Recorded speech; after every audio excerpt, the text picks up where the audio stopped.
The bus moved through the city, like a slow metal ghost. It was late, long after midnight, and a thick fog had rolled in from the river, swallowing the streetlights one by one. Inside the bus, a man named Marco sat alone. He was tired from a long day at work. He just wanted to get home.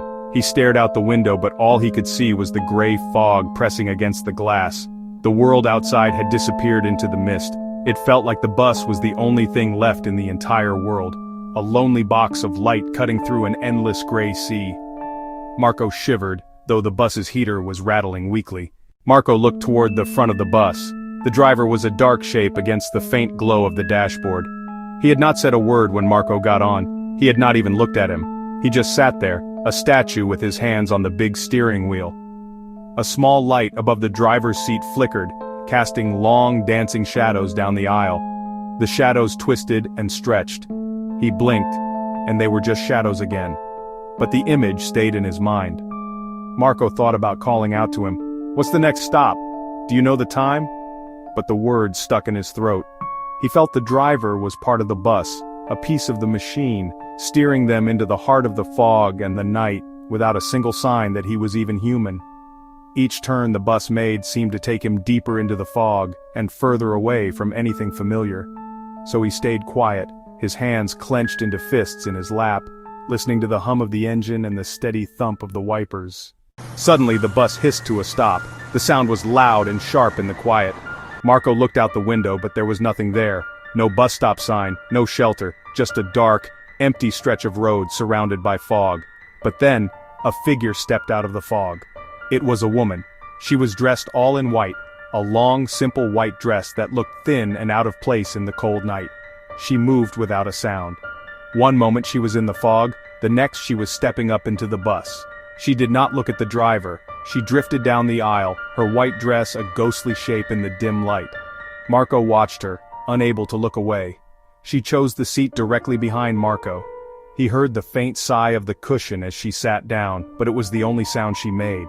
He could feel her presence there, a cold spot in the air just behind his head.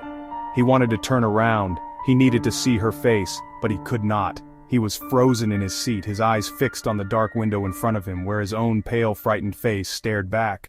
The air in the bus grew colder. Marco could see his breath now, a small white cloud in front of his face. He sat perfectly still, listening. He could hear the engine.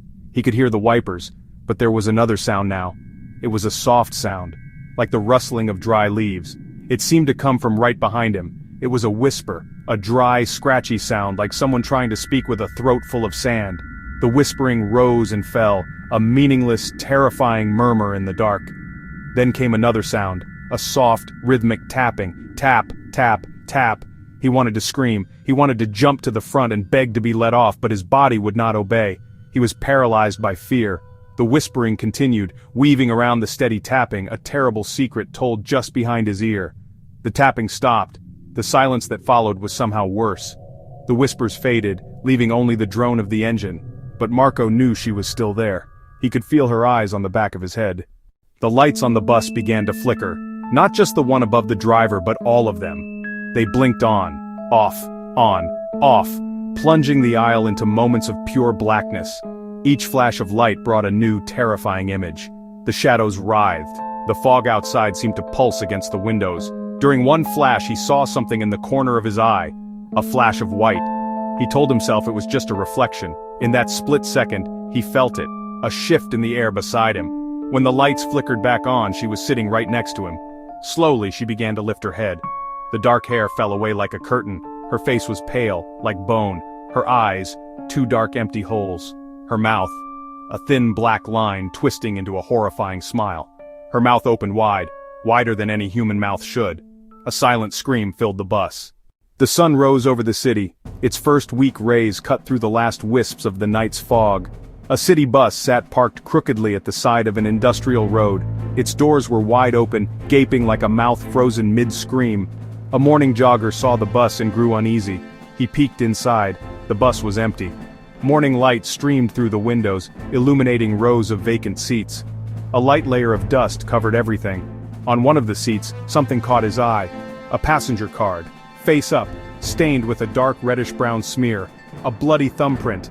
The jogger backed away slowly, then ran faster than he had ever run before. Later, the police would come. They found the bus just as he had left it. They found no driver, they found no one named Marco. They found only the empty bus and the single blood-stained card left on the seat.